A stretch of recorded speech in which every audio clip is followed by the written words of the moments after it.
जय श्री महाकाल। कैसे हैं आप लोग? आशा विश्वास करते हैं कि माता रानी की कृपा से आप लोग अच्छे ही होंगे और बाबा काल भैरव की कृपा आप लोग पर सदैव बनी रहे।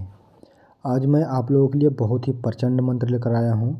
हमारे जो भी दर्शक, जो हमारे साधक हैं, अभी नए नए तांत्रिक बन रहे हैं, उनके लिए यह मंत्र बहुत ही लाभदायक मंत्र है, बहुत ही ज़रूरी मंत्र है।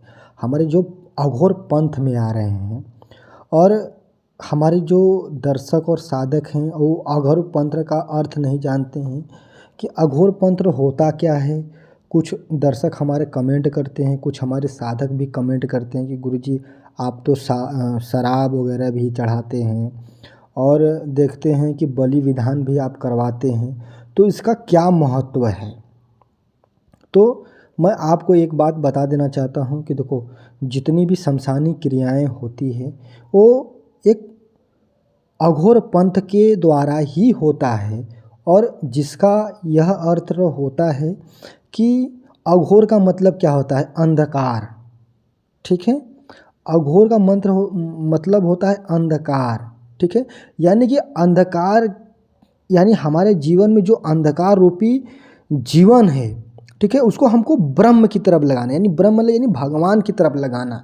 ठीक है, यानी हमें मतलब संन्यास ले लेना है, जो कि समझ लो ये अघोर पंथ होता है। जिसकी वजह से कि हम अपने पंथ में अपने भगवान की तरफ, अपने देव की तरफ, अपने इष्ट की तरफ हम एकदम लीन हो जाते हैं और हमको दुनिया से कोई मतलब नहीं होता है।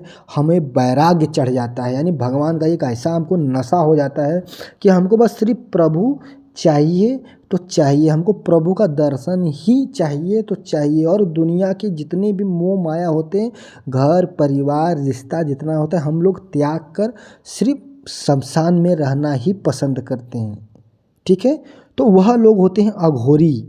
और आज मैं वही अघोर मंत्र मैं आप लोगों को देने वाला हूँ कि जो भी दर्शक अगर अघोर पंथ से जुड़ना चाहता है, अघोरी बनना चाहता है, तो अघोरी मंत्र क्या होता है और अघोरी मंत्र का क्या ताकत होता है। जिन जिन व्यक्तियों को दर्शन नहीं हुआ है शक्तियों का, जो कहते हैं ना कि हमने 3 साल से 4 साल से 5 साल से जपा हूँ मंत्रों का, हमें कोई लाभ नहीं हुआ है, शक्तियाँ अनुभव नहीं दे रही हैं, शक्तियाँ हमको दिखाई नहीं दे रही है, हमको सुनाई नहीं दे रही हैं, देख विद्या हमारा सही से नहीं है, शक्तियाँ समझ में नहीं आती हैं, अनुभव होता है लेकिन हमको कुछ समझ में नहीं आता है।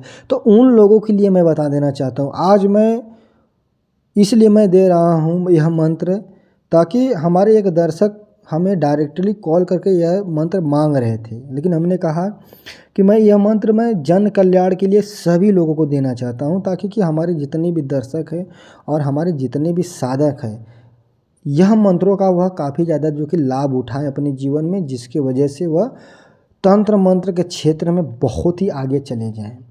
क्योंकि मैं और जितने लोग शमशान के रिलेटिव पूजा पाठ करते हैं वो भगवान शिव का ही पूजा पाठ करते हैं। क्योंकि इसका कारण क्या है वो भी मैं आपको बता देना चाहता हूँ कि भगवान, अभी कुछ लोग कहते हैं कि भगवान शिव भभूति क्यों लगाते हैं, तो भभूति लगाने का कारण क्या है यह कोई भी बात नहीं बता सकता है। आप किसी भी व्यक्ति से पूछोगे ना, किसी साधक से भी पूछोगे, कोई भी साधक से पूछ कर भी देख लेना, ठीक है।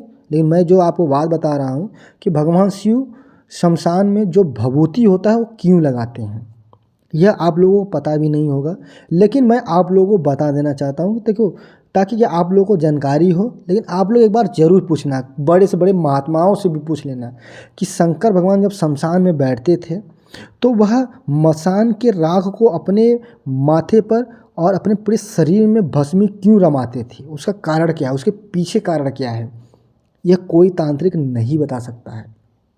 या कोई बड़ा से बड़ा साधक, बड़ा से बड़ा आचार्य जो आज के समय में कथावाचक भी अपने आप को बड़े बने बैठे हुए हैं, भगवान शिव के बारे में बताते हैं, भगवान राम के बारे में बताते हैं, वो कभी बता ही नहीं सकते। क्योंकि देखो, जिन व्यक्ति को भगवान शिव समझ में आ गए वह समझ में आ गए, जिन व्यक्ति को नहीं समझ में आया वो उनको कभी समझ में आएगा ही नहीं। क्योंकि भभूत का पीछे का कारण क्या है आज मैं आपको बताता हूँ। देखो, भगवान शिव के दिल में कौन बसे हैं? राम। और राम कौन है? राम एक कोमल है।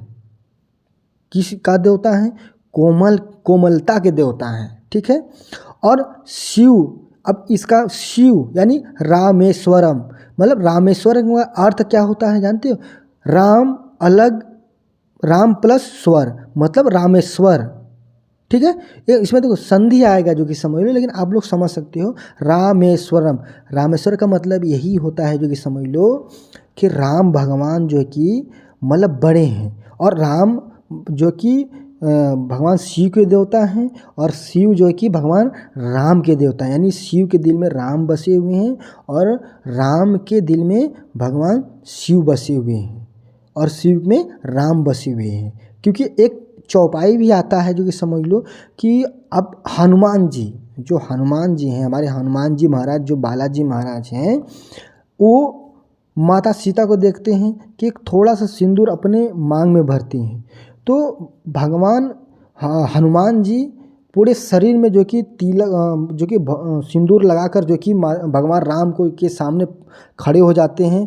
यह दिखाते हैं कि हमारे राम यानी हमारे भगवान हम मतलब बहुत ज़्यादा जो कि खुशी होंगे हमको देखकर, जो कि समझ लो, ठीक है। लेकिन वहाँ पर क्या होता है, क्या होता है, यानी कि मतलब कि शिव ही हनुमान है और हनुमान ही शिव हैं। आप लोगों ने देखा होगा यह चीज़ें, तो वहाँ पर वह चीज़ जुड़ता है, यह चीज़ें। तो आप लोग ये चीज़ कोई भी आप किसी से भी पूछोगे तो आपको बताएंगे, लेकिन उसके बाद ज़रूर पूछना, ठीक है। तो मंत्र आपके स्क्रीन पे दिखाई दे रहा है। यह मंत्र बहुत ही खतरनाक मंत्र है। जिन व्यक्तियों को नहीं समझ में आ रहा है शक्तियाँ क्या होती हैं और शक्तियों को किस प्रकार से हम सिद्ध करें और किस प्रकार से हम जानें, और हमें किस प्रकार से शमशान में लोग पूजा पाठ करते हैं जो अपना और देखो, कोई सात्विक व्यक्ति, कोई घर परिवार का व्यक्ति ये मंत्र को कभी नहीं जपेगा। इतना दिमाग में रखना, मैं पहले से ही बता देना आ रहा हूँ। जो भी गृहस्थ में रहने वाला जितने व्यक्ति हैं, यह मंत्रों का जप नहीं करेंगे, क्योंकि मंत्र में आप देख सकते हैं ओम खर की खोपड़ी, खर का शमशान, जहाँ जागती खोपड़ी वहाँ जागता शमशान, उल्टी खोपड़ी उल्टा ज्ञान, माँ भूतनी बाप शैतान, दुहाई रुद्र शंकर महादेव की दुहाई और शमशान काली की दुहाई, ठीक है। एक दिन इतना दिमाग में रखना कभी भी, यह मंत्र बहुत ही उग्र मंत्र है जो कि समझ लो, और यह संन्यास लेने का मंत्र है। और भगवान शिव यानी पूरी शमशान को, खोपड़ियों को जगाना, भगवान शिव को जगाना और जो कि समस्त शक्तियों को जगाना का यह मंत्र है। और यह मंत्र अगर एक बार आपने सिद्ध कर लिया, मैं गारंटी के साथ कहता हूँ कि आपको किसी दूसरे शक्ति की ज़रूरत पड़ेगा ही नहीं पड़ेगा। यह शक्ति, यह मंत्र बहुत ही पावरफुल है।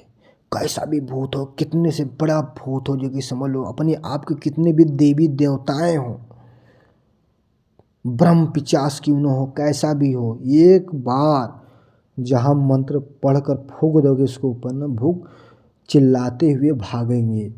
उनका पता नहीं चलेगा, पतर की गली से भाग जाएंगे, उनको पता नहीं चलेगा कि साला वो जाना कहाँ है। इतनी ताकत है। लेकिन इस मंत्र में अगर आप इस मंत्र को आप शमशान में ही सिर्फ सिद्ध कर सकते हो, वरना कहीं पर भी नहीं सिद्ध कर सकते हो। और इस मंत्र को सिद्ध करने का तरीका एक ही चीज़ है, आपको संन्यास लेना पड़ेगा, ठीक है। आपको घर परिवार, लड़की लड़का यानी आपको जो बेटा बेटी है सबको त्यागना पड़ेगा, तभी इस मंत्र को आप सिद्ध कर सकते हो। और इस मंत्र से आपको भगवान शिव का प्रत्यक्ष दर्शन होगा, माँ काली का दर्शन आपको प्रत्यक्ष होगा, कई ऐसे खोपड़ियों का दर्शन होगा, कई ऐसे शक्तियों का दर्शन होगा, माँ गंगा का दर्शन इसमें होगा, जो कि समझ लो, ठीक है।